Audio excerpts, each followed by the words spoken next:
Untuk pertanyaan-pertanyaannya, mungkin aku bakal bahas dulu yang seputar dividen. Ini ada yang menanyakan. Jadi untuk dividen sendiri, itu kalau kita beli dan jual di come date, itu kita nggak dapat dividennya nih. Kita sebisa mungkin nahan barangnya atau nahan sahamnya itu sampai sampai jam perdagangan itu berakhir. Jadi kita baru bisa dapat dividen jika kita jual di keesokan hari. Nah, itu kalau buat dividen. Lalu kita lanjut ke partnya Ko Andi nih. Nah, Ko Andi ada yang nanya nih. Ko Andi mau nanya dari Bapak Tamsuandi, ini kan market lagi downtrend. Nah, daripada minus terus, apa kita jual rugi terus lihat ada rebound baru buyback, atau kita jual setengah, atau didiemin aja tuh kok, gimana? Oke, sebenarnya ini akan tergantung daripada kondisi sahamnya dulu nih. Kita nggak bisa langsung ambil kesimpulan tanpa melihat data. Jadi kalau misalkan tadi apakah kita jual dulu 50% atau kita hold aja atau jual semua, balik lagi. Kondisinya kalau misalkan sekarang ada di area support gitu ya. Kalau misalkan sekarang ada di area support, harganya lebih baik untuk diketatin stop loss-nya. Jadi kalau misalkan stop loss-nya ternyata tembus ke bawah, lebih baik cut loss kayak gitu. Atau bisa juga dijual dulu 50%, kemudian 50%-nya tinggal ngelihat kondisinya apakah dia bisa rebound daripada supportnya atau enggak. Tapi yang pertama yang paling pasti harus uptrend ya sahamnya ya. Kalau udah downtrend kemudian dia udah jebol support, saran saya pribadi cut loss aja. Itu saran saya pribadi ya. Apalagi kalau misalkan kondisi daripada portofolionya saat ini udah turun 10% sahamnya. Jadi menurut saya kurang ideal untuk kita tungguin dia naik lagi ke atas. Karena ingat, penurunan itu sifatnya geometris. Artinya ketika dia turun 20%, nanti ketika dia naik harus 25%. Kalau kita punya harganya di atas. Kurang lebih seperti itu. Jadi kalau saya pribadi membatasi, atau saya punya rule sendiri ketika harga sahamnya itu udah turun 10%, mau nggak mau harus di cut loss. Kalau misalkan evaluasinya apa? Berarti saya terlalu tinggi beli saham tersebut kayak gitu. Harusnya jarak daripada saya pembelian ke area stop loss atau supportnya itu paling maksimal 10% kayak gitu sih.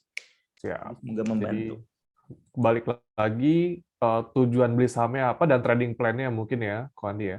Betul. Oke, kita lanjut bersinggungan dengan si geometris tadi. Nah, ini kan nanti bursa akan memberlakukan kembali ARB geometris nih, Ko Andi nih. Nah, menurut Ko Andi gimana pendapatnya tuh? Jadi kita bisa ke 35% lagi nih, Ko Andi nih, ARB.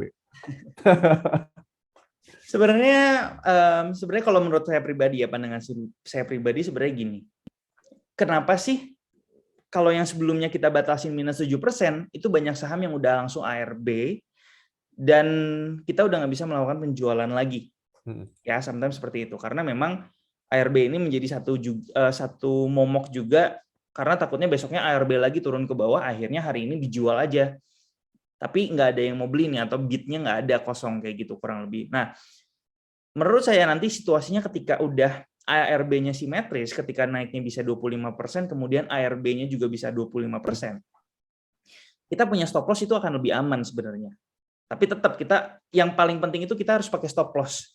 Kenapa? Kita nggak bisa ngandelin, ya udahlah biarin nggak pakai stop loss karena maksimal turun juga hari ini 7%. Misalkan maksimal ya.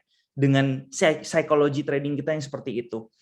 Nah, itu udah nggak bisa dilakuin lagi. Jadi dampaknya adalah kita harus lebih disiplin lagi, selalu stop loss itu paling utama. Karena sebuah saham dalam satu hari itu bisa turun lebih dari 7% sekarang. Betul. Kayak gitu. Jadi dampaknya sendiri menurut saya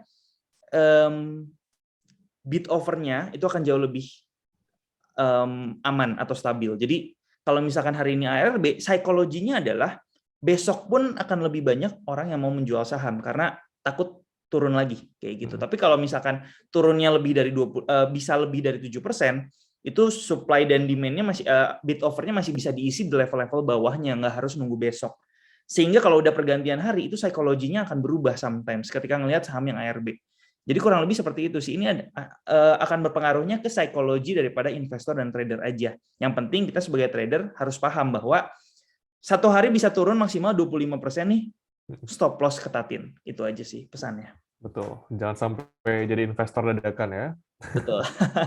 Oke, lalu kita lanjut lagi. Nah, ini mungkin seputar tentang view ke depan nih dari Bapak Adi Putra nih. Nah, Untuk market saat ini nih, Ko Andi nih, menurut Ko Andi, bagaimana view-nya? Apakah penurunannya akan bisa jauh lebih dalam?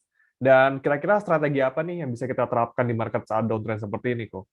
Oke, kalau melihat kondisi saham terakhir ini, balik lagi ya, kemarin juga kita sudah bahas tentang IHSG. Kemarin ada yang nanya tentang IHSG. Saya pribadi view-nya saat ini IHSG ini sebenarnya secara weekly masih baik, strukturnya masih uptrend, cuman memang koreksi ini perlu menurut saya, karena sebelumnya kita udah dikasih sebuah rally yang lumayan signifikan di sini. Selalu tadi saya bilang pasti ketika ada naik, ada koreksinya karena ada yang taking profit dan segala macam. Kalau kita lihat kondisi sekarang, itu IHSG ada di sekitar 7.000-an ya, sekarang udah di bawah 7.000, dan tinggal dilihat level supportnya di mana. Tadi balik lagi, ketika naik dan turun, biasa level support dan resistance itu akan menjadi area yang ininya ya, area yang akan ditujunya gitu, seperti itu. Karena di area tersebut ada yang namanya supply and demand yang cenderung lebih tinggi dari biasanya. Kalau kita lihat di area atas ini adalah area resistance, area supportnya di mana? Area support yang idealnya sebenarnya di sini. Nah, ini range-nya cukup lebar, jadi teman-teman harus hati-hati. Ketika dia turun, range-nya di sini karena cukup lebar, dia bisa turunnya juga lumayan ke bawah. Minor supportnya di mana? Minor supportnya di sini sebenarnya. Ada di minor supportnya. Cuman kita nggak tahu nih, minor support ini pastinya secara psikologi demand-nya akan jauh lebih minor ya, atau lebih kecil daripada area support atau strong supportnya di bawah. Jadi kalau menurut saya saat ini IHSG ada peluang untuk sideways dulu di area sini. Nah, sideways di area sini, nah nanti tugas kita itu akan melihat apakah polanya adalah sebuah continuation atau reversal. Kalau continuation, kita bisa adjust trading strategi kita untuk masuk pelan-pelan gitu ya. Atau ketika beberapa saham udah mulai menunjukkan penguatannya lagi, baru kita bisa beli.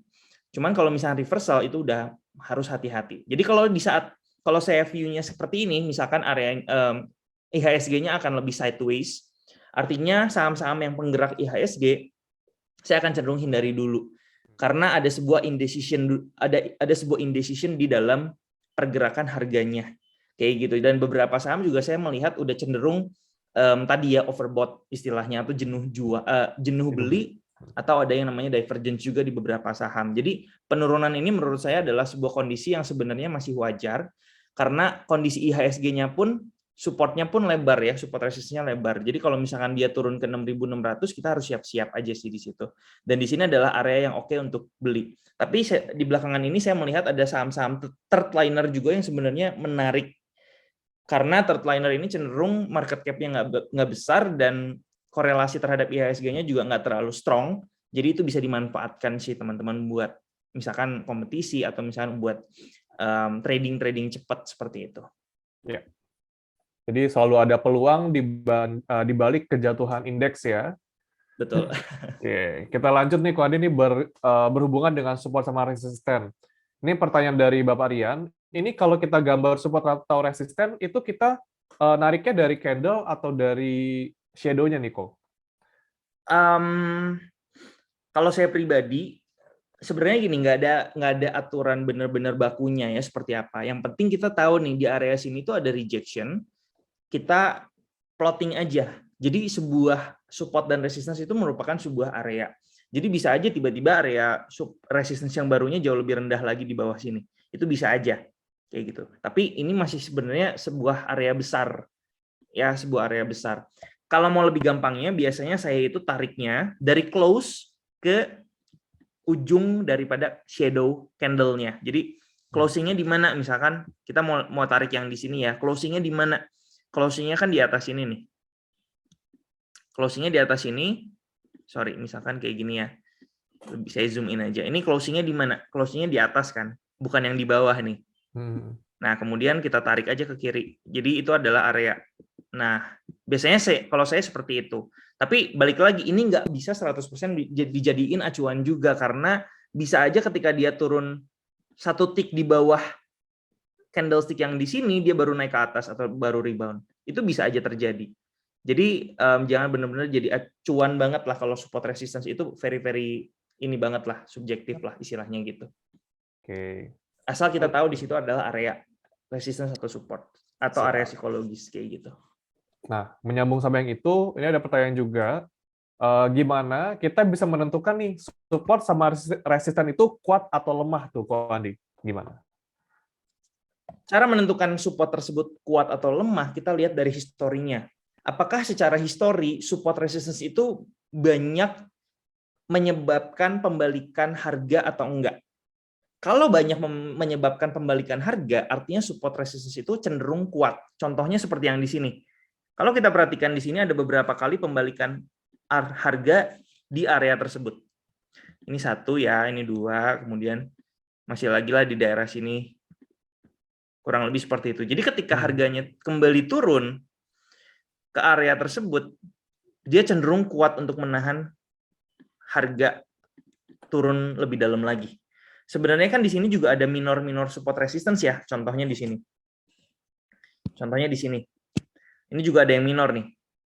Naik, balik, breakout jadi support. Ketika dia turun, ini juga ngebalik nih sebenarnya. Cuman karena nggak terlalu strong atau nggak se-strong yang di bawah sini, harganya kembali turun lagi. Kayak gitu. Nah, di sini juga sebenarnya adalah area-area support nih. Misalkan di sini area support. Tapi ini minor sekali ya, ini support minor gitu ya. Ini nggak berbalik di sini, kenapa? Karena nggak terlalu banyak demand yang terjadi di sini. Karena supportnya hanya minor aja. Kurang lebih kayak gitu. Cara menentukannya, pertama, lihat apakah area tersebut banyak rejection nggak secara historis. Yang kedua adalah, ketika area tersebut kesentuh, reaksinya gimana? Gitu. Kalau misalkan kayak gini, ini apakah strong resistance? Menurut saya strong. Kenapa? Karena ketika harganya masuk ke area tersebut, dia berhasil membalikkan harga dengan signifikan ke bawah. Artinya di sini ada supply power yang cukup besar seperti itu. Jadi harganya tiba-tiba kencang ke bawah, momentumnya kencang ke bawah, itu bisa kita identifikasi sebagai strong resistance dan support sebenarnya gitu. Oke, siap. Jadi harus lihat historical ke belakang, dia berapa kali bisa mantulnya, sama seberapa jauh pantulannya mungkin itu ya. Betul, betul. Oke, kita lanjut untuk pertanyaan berikutnya.